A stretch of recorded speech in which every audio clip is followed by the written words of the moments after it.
It all began the night she stopped looking at the sky and started feeling it looking back. Her name was Dr. Sarah Chen, 38 years old, astrophysicist at a small observatory tucked into the mountains of Colorado. She had spent 15 years studying distant galaxies, mapping cosmic radiation, calculating the age of light that traveled billions of years just to die on her instruments. She understood the universe through mathematics and data, through cold, beautiful certainty. But on that November night, certainty became obsolete. She was alone in the observation deck, reviewing spectrographic readings from a pulsar 6,000 light-years away when the computer screens went dark. Not a power failure. The lights stayed on, the equipment hummed.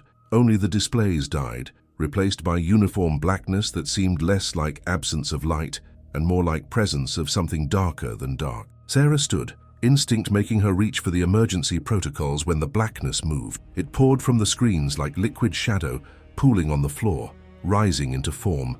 Not human form, something taller, thinner, assembled from geometry that hurt to perceive directly. Angles that bent wrong, surfaces that reflected nothing yet somehow glowed. And where its head should be, there was a configuration of light that pulsed in patterns Sarah's mind recognized as language, even though her ears heard nothing. She did not scream. Terror had paralyzed her vocal cords, frozen her lungs, turned her body into statue watching its own impossible moment.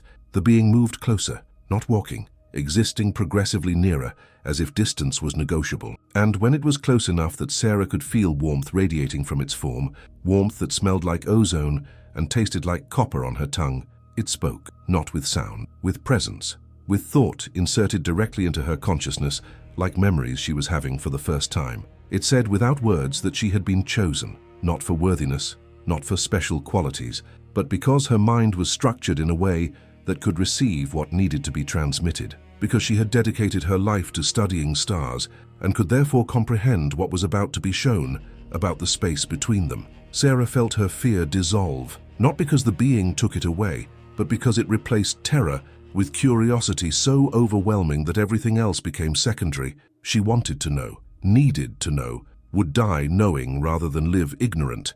The being extended something that resembled a hand, but moved like thought taking temporary shape. It touched her forehead. The observatory disappeared. Sarah stood in nowhere, in nothing, in the void between existence and non-existence, where consciousness waits before deciding to become something. And in that void, she saw the truth about Jesus, that churches had buried under dogma and miracles had obscured under spectacle. She saw him not as he was painted in Renaissance art or carved in marble by devoted hands. She saw him as energy, as consciousness that had learned to inhabit flesh without forgetting its true nature. And she saw that he was not unique in this. There had been others: Buddha, Krishna, Muhammad, Lao Tzu, names forgotten and names never recorded. All were the same phenomenon expressing through different cultures, different eras, different languages. They were anchors, consciousness weights dropped into the ocean of human experience to keep the species from drifting too far into darkness. To remind humanity, through example lived and lessons taught, that flesh is temporary but what animates flesh is eternal. But Sarah saw something else, something the being wanted her to understand with perfect clarity. Jesus was coming back. Not metaphorically, not spiritually, literally returning, but not in the way scriptures promised, not descending on clouds with trumpet fanfare and angelic armies, not to judge living and dead, to separate sheep from goats, to establish earthly kingdom or rapture the faithful. The reason was simpler and more terrifying. He was coming back because humanity was failing its test. The being showed her what that meant. Images flooded Sarah's consciousness faster than thought. She saw Earth from space, beautiful blue marble wrapped in thin atmosphere, and she saw the web of consciousness surrounding it. Every human mind was a node in that web, connected by invisible threads of quantum entanglement that science was only beginning to theorize, and the web was breaking. Not from natural causes, from choice, from billions of small choices humans made every day to disconnect, to isolate, to prioritize individual survival over collective thriving. Every act of cruelty weakened a thread. Every moment of indifference severed a connection. Every decision to serve ego over empathy frayed the fabric that held human consciousness together. The being explained, through concepts that bypassed language and entered Sarah's understanding directly, that consciousness is not individual. It never was. Human brains are receivers, not generators.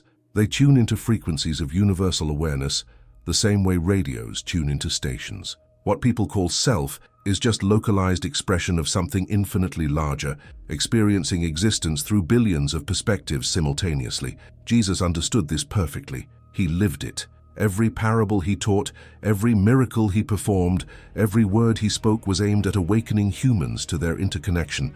Love your enemy, because your enemy is another face of the consciousness you are. Turn the other cheek, because violence ripples through the collective web, damaging everyone. The kingdom of heaven is within you, because separation between divine and human is illusion, maintained by limited perception. 2,000 years ago, he planted seeds. Some grew. Most were twisted by institutions that used his name to build power structures antithetical to everything he taught. But enough seeds survived that humanity limped forward, making slow, painful progress toward recognizing its unity. But now, in this era, the web was failing faster than it could repair. Technology that should connect was being weaponized to divide. Algorithms designed to bring people together were optimized to inflame, to enrage, to isolate each user in custom-built reality tunnel where everyone else was enemy or fool. Political systems that should represent collective will had calcified into tribal warfare. Economic structures that should distribute resources had concentrated wealth to point where billions suffered, while handful hoarded more than they could spend in lifetimes. And most dangerous of all, humans were forgetting how to feel each other. Empathy was dying. The ability to look at stranger and recognize shared consciousness, shared struggle, shared humanity was atrophying. People walked past homeless without seeing humans, scrolled past atrocities without feeling horror, consumed entertainment where violence was spectacle and suffering was plot device. The numbness was spreading. The being showed Sarah the tipping point. If too many connections severed, if the web broke past critical threshold, human consciousness would fragment entirely. Each mind would become truly isolated, trapped in skull, unable to access the larger awareness that made civilization possible. Humanity would regress, not to primitive tribalism, but to something worse, to collection of sociopaths, each locked in private hell of absolute loneliness, unable to comprehend that others were real. That was the trajectory. That was where current course led, and that was why Jesus was returning, not to punish, not to reward, to repair, to reweave the web before it shattered beyond restoration, to serve as focal point around which human consciousness could recohere, to teach the lesson again, slower and clearer, with patience that only eternal awareness possesses. Sarah felt tears on her face, though she had no face in this place of pure consciousness. She asked wordlessly why alien beings cared. Why would consciousness from distant stars concern itself with human survival? The being's response was patient, almost amused. Because consciousness is not separate anywhere. The web that connects humans connects to webs on other worlds, in other dimensions, throughout the vast structure of reality. When one web breaks, the damage propagates. When one species fragments, the loss reverberates through all connected awareness. Humans are young and troubled, but you are still part of the family. And families do not abandon children just because they are throwing tantrums and breaking things. Jesus was not human invention. He was intervention, coordinated by vast network of advanced consciousness across cosmos.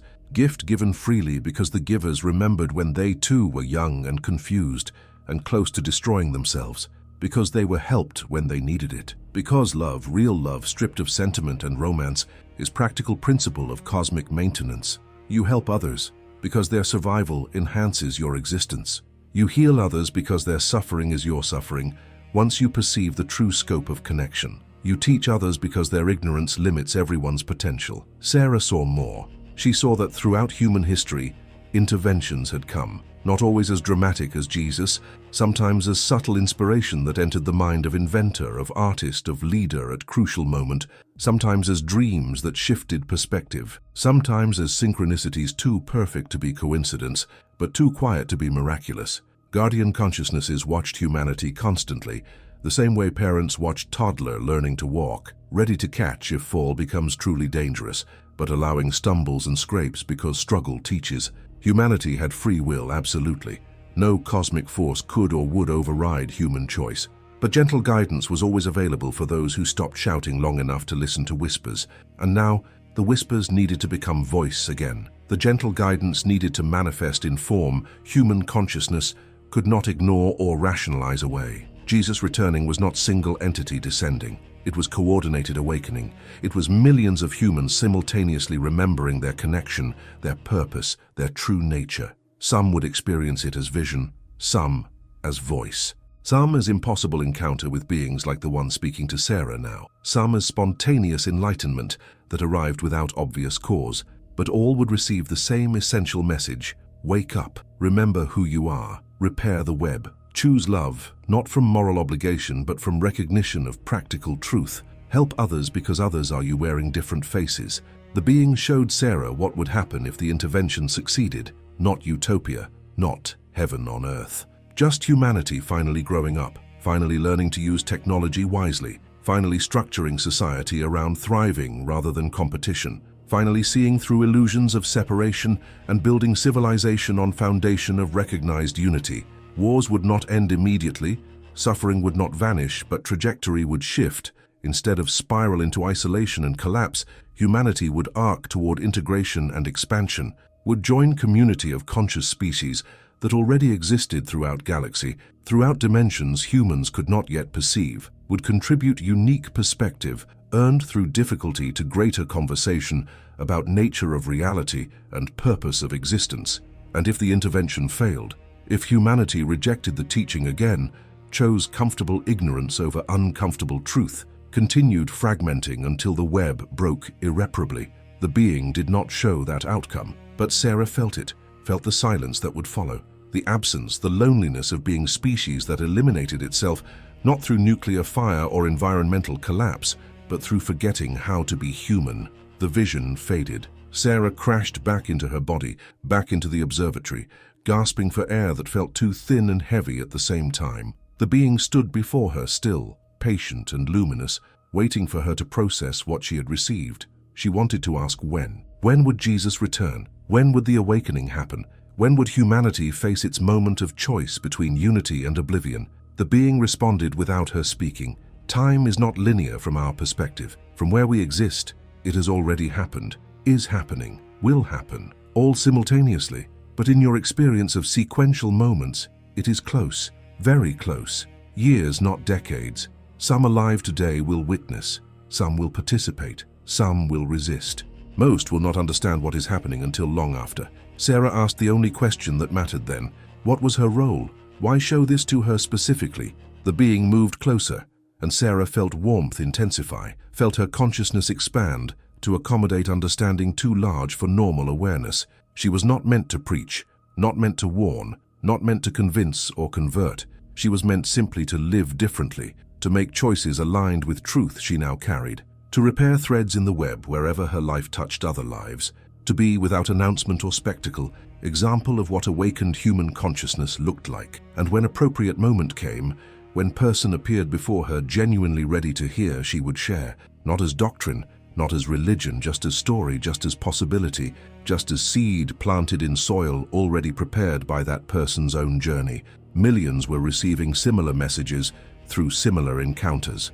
Network of awakened humans was growing, quietly and without coordination, each node strengthening the web from within their own sphere of influence.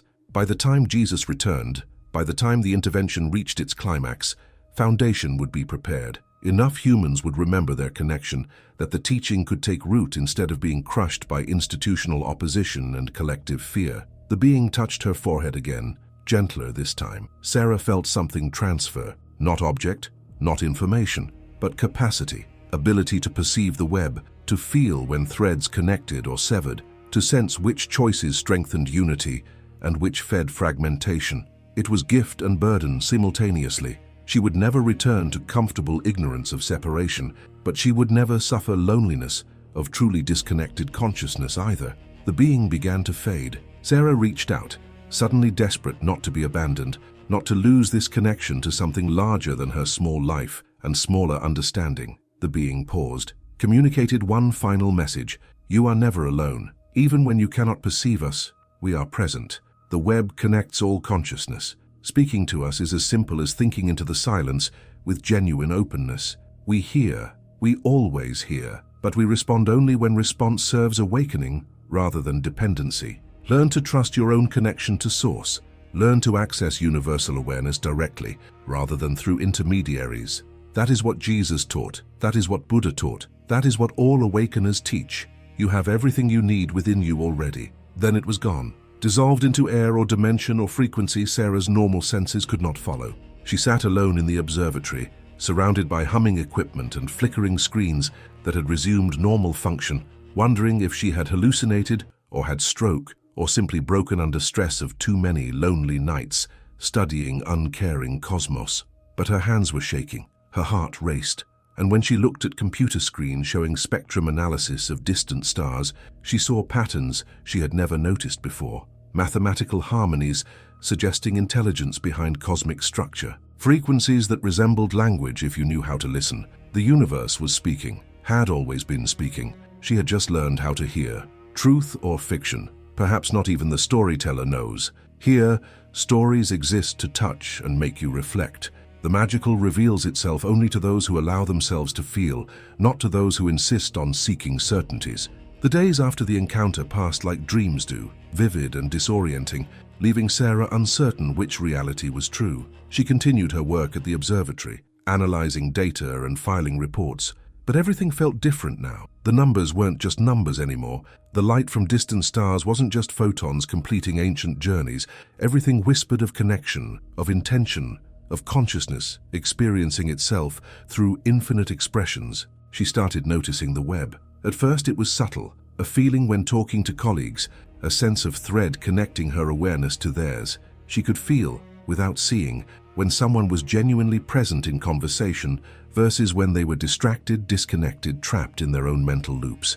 She could sense the health of connections between people. Some relationships glowed with strong threads of mutual understanding. Others were frayed and thin, held together by habit or obligation rather than authentic connection. The grocery store became overwhelming. Too many people, too many threads, too many places where the web was torn or tangled. Sarah would stand in produce section, surrounded by strangers examining vegetables, and feel the ache of their isolation. Most walked through life encased in bubbles of private concern, barely aware that the people around them were conscious beings with equally complex inner worlds. The threads that should connect were withered to nearly nothing. She began to understand what the being meant about humanity's trajectory. The loneliness was epidemic, not just people living alone, but people surrounded by others, yet feeling utterly isolated. Marriages where partners existed as roommates. Friendships maintained through shallow exchanges on social media. Parents and children occupying same house, but inhabiting different psychological universes.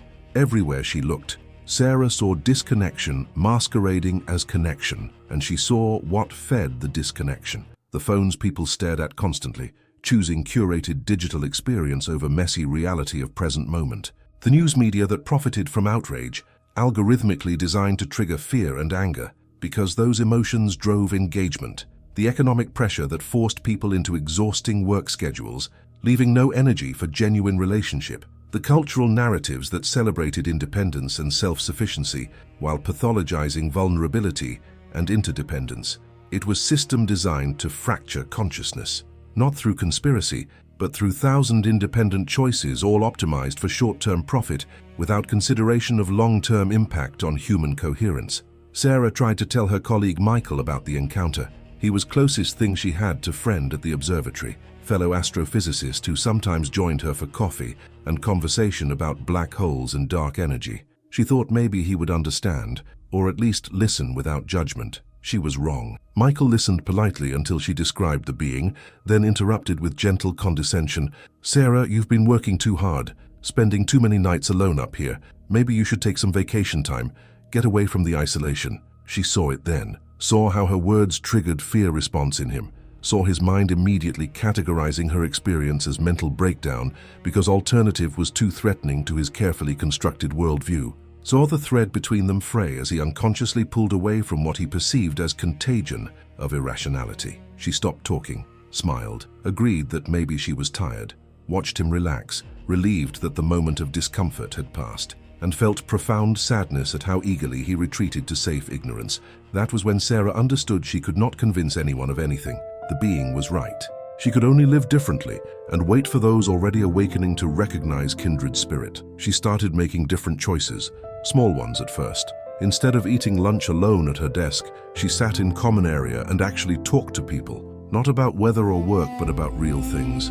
Asked janitor about his life and listened to story of immigrating from Guatemala, leaving family behind to send money home, living in country where he was invisible to most people who passed him daily. Asked administrative assistant about her dreams and learned she wrote poetry at night. Beautiful verses she never shared because her ex-husband had mocked her artistic pretensions until she buried that part of herself. Sarah listened, really listened, not waiting for her turn to talk, not planning her response, not judging or fixing, just receiving their truth with full presence.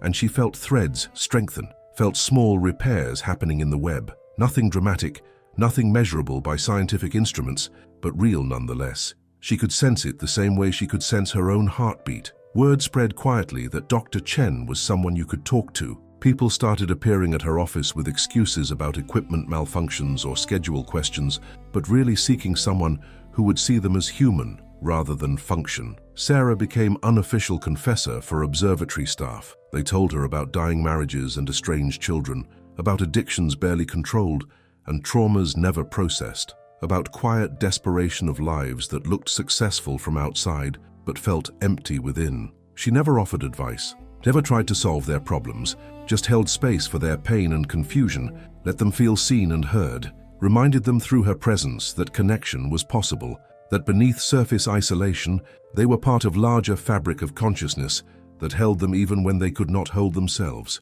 Months passed.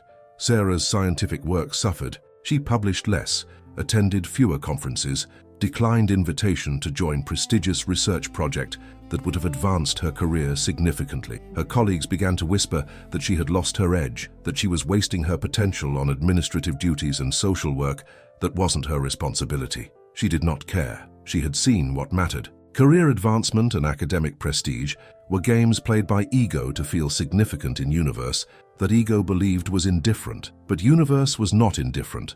It was consciousness recognizing itself through every interaction. Contributing to that recognition was only work that ultimately mattered. One evening, 6 months after the encounter, Sarah was walking home from the observatory through small town at mountain base when she heard shouting. 2 men arguing outside bar, voices escalating, bodies tensing toward violence. Normal instinct would be to avoid, to cross street, to pretend not to notice, to protect herself from danger by remaining disconnected from situation. But Sarah felt the threads, felt how thin and damaged they were between these 2 men who were probably friends under normal circumstances, probably drinking buddies whose connection had been corroded by alcohol and old resentments until something snapped, and all that remained was rage. She walked toward them. They didn't notice her at first, were too focused on each other, on proving dominance, on inflicting pain that might briefly alleviate their own internal suffering. One had raised his fist, preparing to swing, when Sarah stepped between them. "Stop," she said quietly. They stared at her, surprised, confused. The man with raised fist slowly lowered it, some part of him recognizing that hitting woman would cross line his ego could not rationalize. "You don't want to hurt him," Sarah said, looking at man who had been about to strike. "You're angry, you're hurt, but he's not really your enemy. Your enemy is the pain you've been carrying alone for so long that you've forgotten how to ask for help." The man's face crumpled. Something in her words bypassed his defenses, struck nerve too raw to protect. His eyes filled with tears that he tried and failed to blink away. Sarah turned to the other man. "And you're terrified. Terrified that if anyone sees how scared you are, how much you're struggling, they'll think you're weak. So you lash out. You hurt before you can be hurt. But you're exhausted from fighting everyone, including yourself." The second man's hands were shaking. He looked at his friend, at the man he had been about to brawl with, and saw not enemy, but mirror. Saw someone equally lost and afraid, equally desperate for connection they didn't know how to create.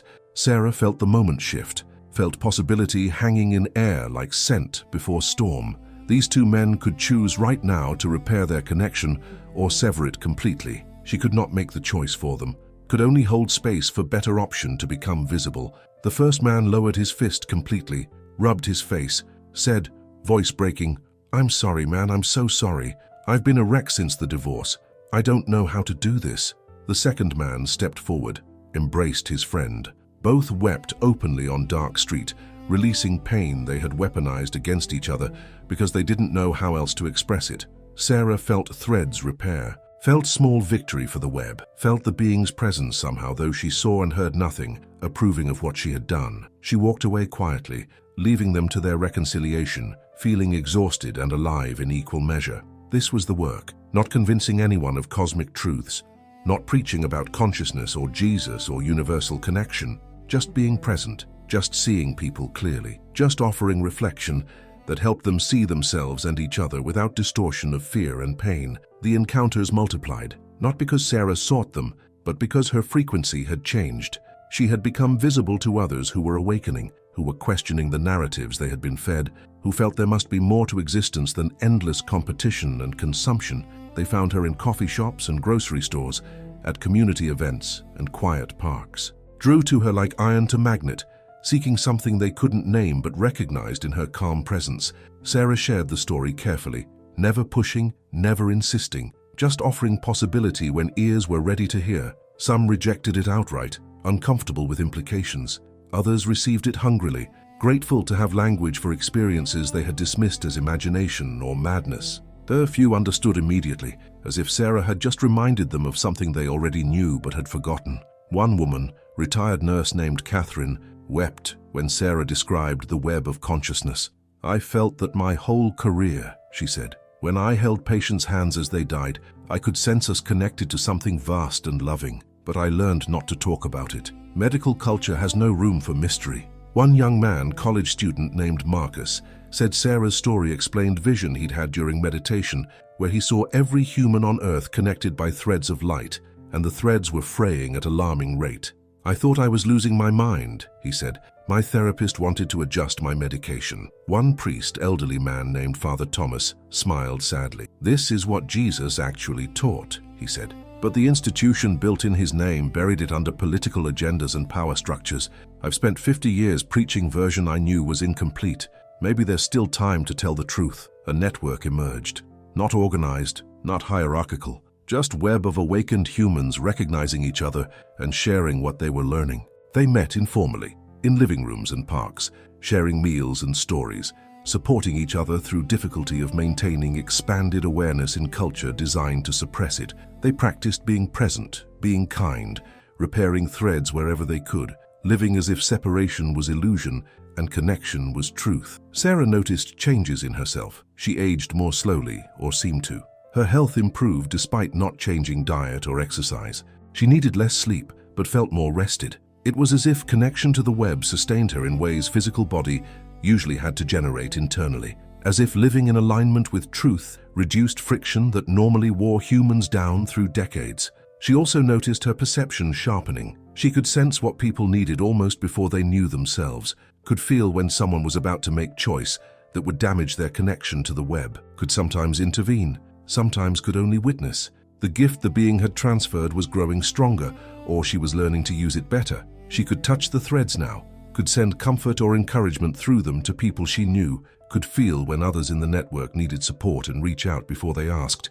It felt like becoming something more than individual, while simultaneously becoming more fully herself. Paradox that made no sense to rational mind, but felt perfectly natural to consciousness, unbound by ego's insistence on separation. Years passed. Sarah watched world news with different eyes, saw the systems fragmenting faster, saw political polarization intensify to point where people could not have conversations across ideological divides, saw economic inequality reach obscene extremes, saw environmental destruction accelerate despite clear warnings, saw technology become more addictive and isolating despite promises of connection, saw mental health crises multiply as loneliness pandemics spread. But she also saw the awakening, saw movements emerging that prioritized community over competition, saw young people rejecting materialist values of their parents' generation, seeking meaning over money, saw renewed interest in spirituality unbound by religious institutions,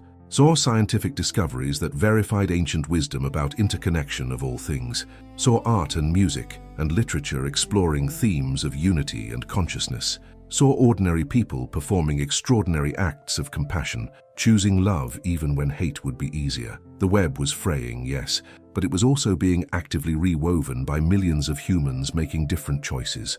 The race was close, the outcome uncertain, but possibility remained. Sarah was 45 now. 7 years since the encounter. She had left the observatory, couldn't maintain pretense of caring about academic astrophysics, when she understood that consciousness was more mysterious and important than distant galaxies. She worked at community center now, teaching basic literacy to immigrants and refugees, helping people navigate systems designed to be incomprehensible, offering presence to those whom society rendered invisible. The being returned, not dramatically. No darkness pouring from screens, just appeared in her living room one evening as she sat drinking tea and reading poetry. She was not surprised, had felt its approach for days, like atmospheric pressure changing before storm. It settled into form more coherent than 7 years ago, as if it had learned to accommodate itself better to human perception.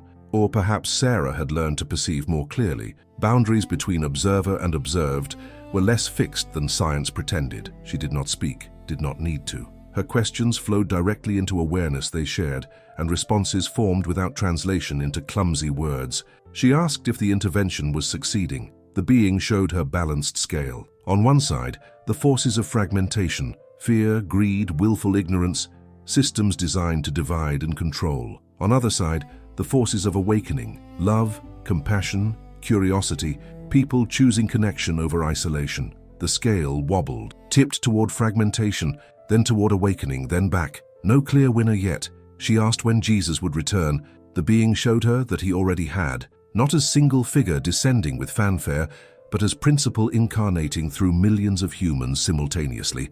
Every person who chose love was Jesus returning. Every act of genuine compassion was second coming. Every moment someone recognized their connection to all consciousness was resurrection of the Christ principle that churches had tried to cage inside single historical figure. Jesus was never meant to be worshipped, was meant to be emulated. The works I do, you will do also, and greater works than these was not metaphor, was literal instruction. Humans were meant to become Christs, to embody awakened consciousness, to live as bridges between flesh and infinity. The intervention was not single event, but process, one that had been unfolding for years and would continue for years more. Success was not guaranteed. Free will remained absolute. Humanity could choose to fragment completely, could lose its coherence, and regress into collection of isolated minds incapable of civilization. That was real possibility, but humans could also choose to remember, to reconnect, to reweave the web stronger than before.